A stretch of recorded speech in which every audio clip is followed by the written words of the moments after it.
Hi guys, so I'm gonna read Superman number 61. So the third story in this comic is the first appearance of Kryptonite, but I'm gonna read the first two stories first. But so the cover is really weird. So it says, does Superman prefer Lois Lane as a blonde, brunette, or redhead? See inside. Yeah, before I read, I thought the redhead was Lana Lang, but apparently it's not Lana Lang. But yeah, so that's in the second story, but this is the first one. So, Superman. Good evening, folks. For the next 24 hours, your radios will bring you nothing but absolute silence. This great hush comes to you through the courtesy of the Prankster. Radio audience of America, this is Superman speaking. I will now bring you 24 hours of your usual radio entertainment. Mystery, adventure, music, and comedy. So this is the Prankster. He's a Superman. He's kind of like a rip-off of the Joker, like Superman's version of the Joker. But he's a lot more harmless. Yeah, he's not nearly as harmful. Like, he doesn't kill anybody, I'm pretty sure. The Prankster. But yeah, he's like Superman's answer to the Joker. But tune in on a wacky war of the wavelengths as that rollicking Raja of rogues, the Prankster, challenges Superman to a radio duel. Yes, it's a big broadcast of 1949, as the Man of Steel uses his super wits against the nitwit of the networks. So let's set your dials to station LAFF and listen in on the Prankster's radio program. At the home of the Prankster, Superman's madcap enemy, a group of his friends gather expectantly. Okay, Prankster, you got us all together. What job are we pulling tonight? Drop your guns, boys. Tonight we don't pull any jobs. I have a special treat for you. There's a snow show in the air featuring a story about me tonight. Shh, here it is now. Good evening, this is a Thrill-A-Minute program. Tonight's episode from real life is entitled Superman Meets the Prankster. Actually, I don't know if is that the Prankster narrating? I don't know. But as the Prankster listens, his opinion of himself swells. So what was Superman to do? The Prankster had him stymied. Lois Lane was in peril, and... You hear that? Listen to how I made a monkey out of Superman. Suddenly, there was a break in the program, and... We're sorry, folks. The Metropolis Communications Commission has just notified us to discontinue this program. Stand by for further announcement. It is against the policy of the Commission, as well as the station, to broadcast any programs that might tend to give a favorable impression of any lawbreaker, such as the Prankster. We will now have a half hour of music. But Prankster, you know that in the end Superman sent you to jail. Shut up, stupid. I want to think. I'm going to make those radio people regret what they did. I'll get even with them if it's the last thing I ever do. The next day at station WCOD. The price you've offered for our radio time is very tempting, Mr. Van Prank. Here is our contract for you to sign. Fine. This makes me the sponsor of all your radio shows. Later at station WPEP. That's Colonel P.R. Prank... Oh, sorry. That's Colonel P.R. Prankster. Prankster, he's a eccentric old millionaire, and he's bought up all our radio time beginning next week. Golly! From network to network travels the Prankster, in his many disguises until... Mr. Prankster. Well, sir, congratulations. You now own every available minute of our broadcasting time. Correction, please. I now own every available minute of broadcasting time on every radio network throughout the country. Good day. The following night, Clark Kent accompanies Lois Lane to station WCOD for her regular weekly broadcast. Hello, Mr. Gates. I hope I'm not late for my broadcast. I'm sorry, Miss Lane, but you won't be broadcasting over this station anymore. A strange new sponsor has bought up all our radio time. He's on the air now. Good evening, friends. Tonight starts a new era in radio. Through the courtesy of me, your new sponsor, you will now listen to 5 solid hours of silence. Oop! Look, Clark, it's the prankster! And as the prankster's new program of silence goes out over the airwaves throughout the nation, well, dear, what are you waiting for? Tune in the radio. But I have turned it on. There's nothing on air. While in other homes, well, I want to listen to Superman. Me too, yeah. Oh dear, how will I quiet them? This is the time they always used to listen to their favorite program. Still, others misunderstand the silent airwaves. This radio is no good at all. I just had it fixed, but I can't get a single thing on it. And back at station WCOD, golly, what a story. Prankster turns radio sponsor. Let's get down to the Daily Planet and write it up, Clark. That's an unusually strong wind that's blowing in from the river. Might be a storm coming up. Which reminds me of something. Run ahead, Lois. I'll be along later. My supervision shows me that there's a big storm blowing in from the sea. The big ships get their storm warnings by shortwave radio. But the small pleasure craft may run into trouble. If they do, they'll need help from Superman. With the prankster broadcasting nothing but silence, small boats aren't getting their usual bad weather warnings from the public radio stations. That storm that's coming up can dash them all to smithereens. Within seconds, the man of tomorrow circles over the turbulent river. Uh-oh, I thought there would be trouble, but I didn't expect it this soon. That fishing boat can use an assist from me. Propelled by the super breath of the Man of Steel, the small craft speeds safely to shore. Now I've got to see that cluster of boats farther down the river gets in safely. Hastily gathering up the tow lines of the floundering sloops and yachts, Superman gives them safe escort to the harbor. They'll be all right now, but this can't go on. Modern civilization depends so much on the radio that the prankster's program of silence can cause untold disaster. At station WCOD once more. You're signing off as of this moment, prankster. I'm taking you down to the police station before you do any more harm. Hey, you can't do this to me, even if you are Superman. The whole thing is legal. It's legal, I tell you. Whack. And at police headquarters, it's all perfectly legal. There are no charges you can press against the prankster. He owns every minute of radio time. See, I told you so. I'm now the radio voice of America, and you can't stop me. There must be some legal way of stopping the prankster. I'm going to check radio communications law, in the hope of finding something that will do the trick. Inside, Superman's X-ray vision rapidly scans the massive radio code volume. I've looked through hundreds of pages, but no luck. Wait, here's something. Section 6272A. Owners of radio time must broadcast for a minimum period of 1 hour between the hours of 8 a.m. and 6 p.m.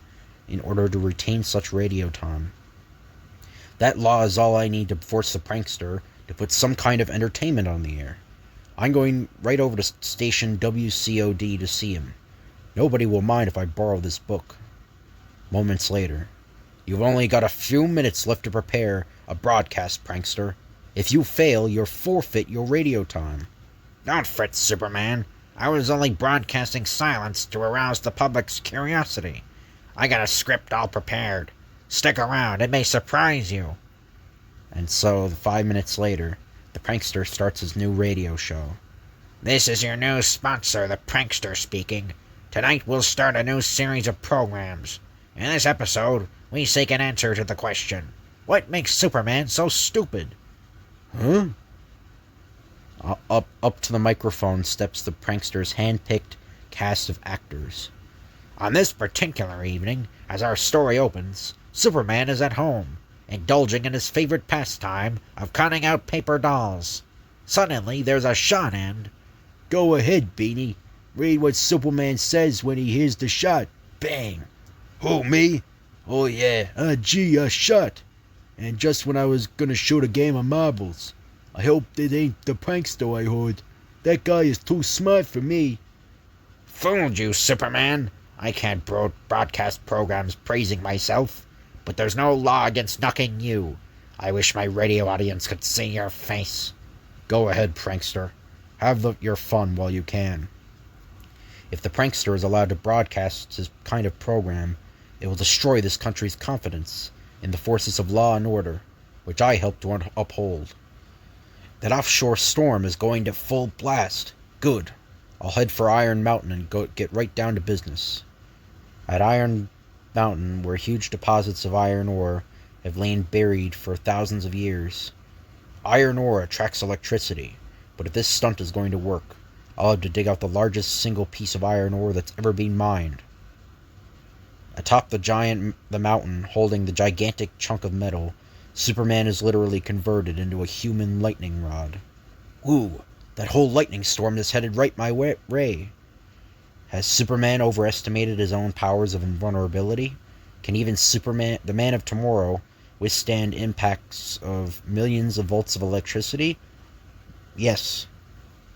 For even as the lightning strikes the Man of Steel's mighty body, it is deflected off into the surrounding atmosphere, east, west, north, south. It worked! I'm creating a coast-to-coast wave of static electricity. Excuse me. The prankster will soon realize that his program isn't getting the reception that he thinks it deserves. And in the homes of the radio audience, a sharp crackling suddenly camouflages the prankster's docile tones. What happened to the radio? There's so much static I can't hear a thing. Snap. Well, it's a blessing. That prankster is just sickening to listen to. And back at the station, WCOD. You're wasting your breath, prankster. There's so much static no one can hear you. The funny thing is, the Weather Bureau says it's only a mild lightning storm. Nothing funny about it. I know who's causing this static. Superman! And the following day at the Daily Planet office. Look, Clark. A note for Superman from the prankster. Uh-oh. More trouble from that overgrown juvenile delinquent. Let's see it, Lois. Dear Superman, Section 37 or 371B of the Communications Code says creating any form of disturbance and static to interfere with the broadcast or reception of radio programs is a misdemeanor. Catch on? You better let my what's that word? You'd better let my show go through tonight, The Prankster. Goodness, what can Superman do now, Clark? Don't worry, Lois. Superman will find some way of stopping the prankster show tonight. After Clark has left. Now, this is obviously Prankster in disguise, but it looks a lot like the Superman villain Toyman. That's what he looks a lot like him. But Miss Lane, I'm Professor Smythe. I have an invention at my laboratory that would greatly interest your women readers, particularly if you're wrote up from the woman's viewpoint. If it's a human interest story, lead me to it, Professor. The planet can use a good one this week. A half hour later. There it is. I call it the Cabinet of Beauty. 10 minutes inside that cabinet, and even the ugliest crone is beautified. I don't know. Anyway, wanna try it out, Miss Lane? It's probably a fake, but even that would make a good story. Sure, Professor, I'll try it. But as Lois enters an electric current, it seals the cabinet, holding her prisoner inside. Why, you're not a professor. You're the prankster. Right. And now I've trapped you by this ridiculously childish device. You'll stay right there until tonight's broadcast is over. That night outside station WCOD, the prankster is scheduled to go on the air in a few minutes. I'll watch the broadcast as Superman, and then find some way of stopping his show. Moments later, inside. Tonight we'll continue the thrilling episode. What makes Superman so stupid? We'll open with Superman staring off into space, his mind a complete blank as usual. Tick, tick, or tisk, tisk. Your Superman, or your program, is beginning to lack variety, prankster. Show him out, boys. I'm sorry, Superman. But you can't come in here tonight. The prankster is making us enforce Section 463A of the Broadcasting Code, which says that a sponsor can bar any unwanted visitors from the studio. Furthermore, if you have any ideas of interfering with tonight's program, don't waste your time.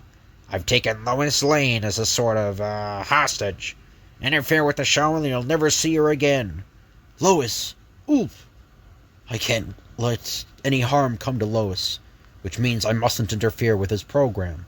Whew, the prankster certainly has me stymied this time, and it's getting late. Late! That clock gives me an idea. The prankster has been using the codebook laws to keep broadcasting. The clock has shown me how to use the communications code to get him off the air for good. Atop the broadcasting station, the Man of Tomorrow directs his X-ray vision to the studios below. Section 128G of the code says that a radio sponsor must broadcast the correct time every half hour. If the prankster fails, he'll lose his right to broadcast. With the help of my X-ray vision, I'll see that he fails. As the powerful rays of Superman's X-ray vision hit the studio clock, the hands of the master timepiece react strangely. And now we'll interrupt our regular broadcast to give you the correct time. When you hear the gong, the time will be... Oop! The clock's hands have melted! Better hurry, prankster. You've got to give the correct time within 2 minutes.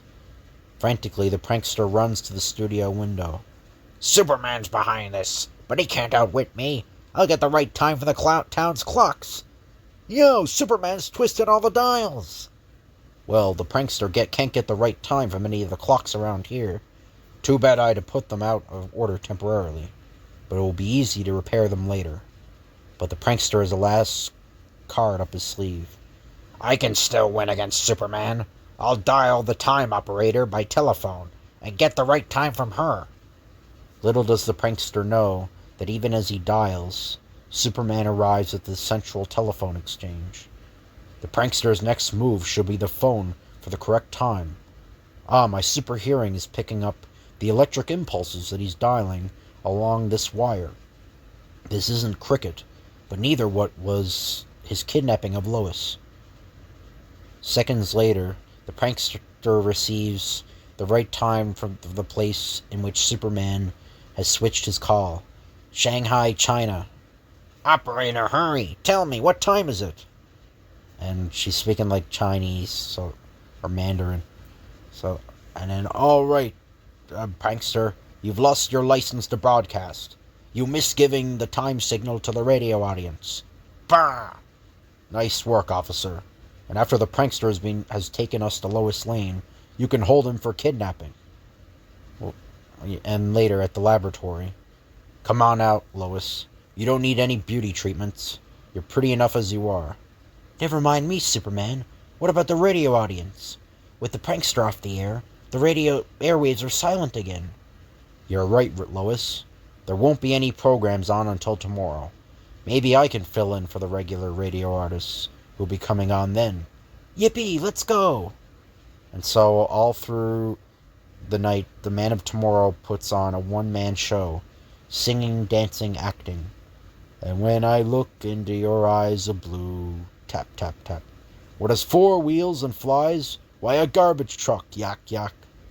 And in the city jail, there is one member of the radio audience who fails to appreciate Superman's program. And this is Superman reminding you that you can't beat the law. Radio is the curse of modern civilization. Turn that blankety-blank thing off. Turn it off, I say. The end. Listen to the thrilling... Oh yeah, there's the Superman radio show that was going on at that time. That was a very popular show. I think that show actually did introduce Kryptonite outside of the comics.